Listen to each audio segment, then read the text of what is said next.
राम राम किसान मित्रों, हम आए हुए हैं अपने खेत में जहां पर हमने अपनी गेहूं की मड़ाई की है। और ये गेहूं है 5SR5 श्री राम का, जो इस साल हमारे यहाँ क्षेत्र में ही नया आया था और इसे हमने लगाया था। इसके बारे में मैंने 29 नवंबर को इसे लगाया है और उस समय मैंने आपको वीडियो भी बना करके ज़्यादा जानकारियाँ दी थी। तो आज इसके उत्पादन के बारे में और इसकी जो हमें आज तक का अनुभव रहा है वो हम आपको बताएंगे। तो फिलहाल रात काफ़ी हो गई थी, लगभग 11:30 बजे तक मड़ाई का काम हुआ है। इसके बाद जा कर के हम फुर्सत में आए तो रात हो गई थी, इसलिए उस समय तो कोई वीडियो बनाया नहीं गया था। फिलहाल अब आ चुके हैं सुबह सुबह, ताकि आपको थोड़ी बहुत जानकारी दे सकें। अभी अगर हम देखते हैं तो ये हमारा जो पूरा खेत है, यहाँ इस कोने से लेकर के और यहाँ पूरा ये राउंड जहाँ साइकिल खड़ी है यहीं तक है। और इधर इधर ये दूसरे का रखा हुआ है। ये पूरा 2.5 बीघा खेत है, यानी आधा एकड़। हमारे यहाँ 1 एकड़ में 5 बीघा होता है, तो ये 2.5 बीघा खेत है, यानी आधा एकड़ खेत है। इसमें अगर हम देखते हैं तो बोरियां आपको 24 बोरी गेहूं निकला हुआ है।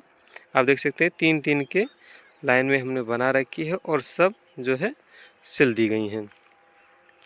जो घर पर गेहूं रखा है वो इन्हीं बोरियों में 65-65, 67 किलो, 65 किलो, 62 किलो ऐसे ही आया हुआ है। फ़िलहाल हम इसे 60 किलो का मानते हैं। और अगर इस हिसाब से इसे देखते हैं तो लगभग ये 15 क्विंटल गेहूं है, यानी कि इसका जो औसत उत्पादन अभी के हिसाब से अनुमानित ढंग से देखा जाए तो ये है जो है 6 कुंटल बीघा, यानी 30 कुंटल प्रति एकड़ के हिसाब से हमें उत्पादन मिला हुआ है। बाकी इसकी जो सटीक उत्पादन है वो मैं आपको, जैसे बोरी जितने हैं वो घर पर जब ले जाएंगे तो वहाँ पर कांटे पर तौल लेंगे, तो वहाँ पर अंदाज़ा लग जाएगा कि कितना होने वाला है। एडिटिंग टाइम में उसे ऐड कर दूंगा। ये जो 20 किलो गेहूँ बाद में आपको दिखा रहा हूँ 25वें बोरी का, ये है जो थ्रेसर के नीचे गिर जाता है, उसे बाद में अवसान विधि से अलग किया जाता है। ये उसका गेहूँ है। बाकी बात करें इस गेहूं की, तो हाइट जो मैंने बताई थी आपको कि 100 सेंटीमीटर या 105 सेंटीमीटर के आसपास होती है, लगभग उतनी ही थी। गिरने के प्रति काफ़ी ज़्यादा सहनशील रहा है। हाँ, आंधी आई है उसके बाद गिरा है, तो वो तो अलग बात है, उसमें कोई भी जो है फसल गिर सकती है। बाकी बात करें तो उत्पादन मुझे अपने इस क्षेत्र में सबसे ज़्यादा देखने के लिए मिला है, क्योंकि यहाँ पर 3 से 4 क्विंटल प्रति बीघा, 15 से 20 क्विंटल प्रति एकड़ का उत्पादन जो है हमारे इस क्षेत्र में निकल रहा है अभी। उस हिसाब से ये काफ़ी ज़्यादा है, 6 कुंटल है। और इस साल जो है इसी का गेहूं भी रखा जाएगा बीज के लिए, ताकि अगले साल हम इसकी ही बुआई कर सकें। फ़िलहाल क्योंकि नई बीज खरीदने में काफ़ी ज़्यादा महंगे पड़ते हैं, तो इसे हम अभी बीज के लिए रखेंगे। और फिर इसे अभी जो है ये बलुई मिट्टी में है, बलुई दोमट मिट्टी है, इसे ले जा कर के जहाँ धान लगाते हैं वहाँ लगाएंगे। यहाँ के लिए फिर नई बीज भी रखे जाएंगे। देखिए उधर भी मैंने आपको मड़ाई कर रखी है, उधर भी बता दें। उधर श्री राम का सुपर 303 गेहूँ था। चलते हैं वहाँ पर और उसके बारे में भी हम थोड़ी जानकारी लेते हैं। अच्छा, एक बात मैं आपको बताना भूल गया कि इसकी जो जो श्री राम SR5 है, इसमें सबसे बड़ी दिक्कत क्या है कि ये टाइमिंग बहुत ज़्यादा लेता है। तैयार होने में टाइम काफ़ी ज़्यादा ले लेता है। और इस वजह से जैसे कि 29 नवंबर को बुआई की थी और सारे खेत काटने के बाद सबसे बाद में मैंने इसमें कटाई शुरू की थी, लगभग 8 अप्रैल के आसपास मैंने इस खेत में कटाई शुरू की थी। तब भी गेहूं नीचे से कुछ ना कुछ हरे निकल रहे थे।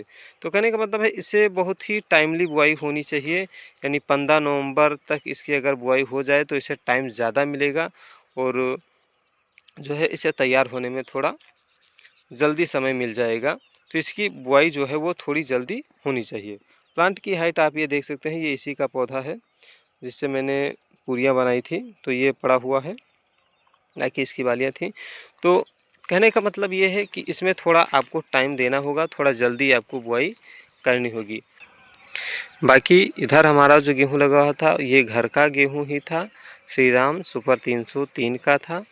और इसमें अगर देखा जाए तो लगभग 3.5 बीघा, यानी कि जो हमने इसमें पिछले साल मैंने यहाँ पर सरसों लगा रखी थी। जो एरिया थी हमारी जो पाइनियर की लगी हुई थी और जो P52 लगी हुई थी, उस एरिया में मैंने यहाँ पर श्री राम 303 गेहूँ बो रखा था घर का। और यहाँ पर जो है 27 बोरा निकले हैं, लेकिन सारे बोरे अभी भरे हुए नहीं हैं। जैसे ये खाली है, आगे काफ़ी छोटे छोटे बोरी भी लगे हुए हैं जिसमें हमें लगता है 40 किलो ही आया होगा। तो इस हिसाब से है। तो अगर कंपैरिजन में देखा जाए तो उस वाले गेहूं से इसका उत्पादन काफ़ी कम रहा है। बाकी आपके क्षेत्र में क्या उत्पादन मिल रहा है, आप हमें ये कमेंट करके ज़रूर बताइएगा। बाकी हम मिलते हैं आपको अगली वीडियो में।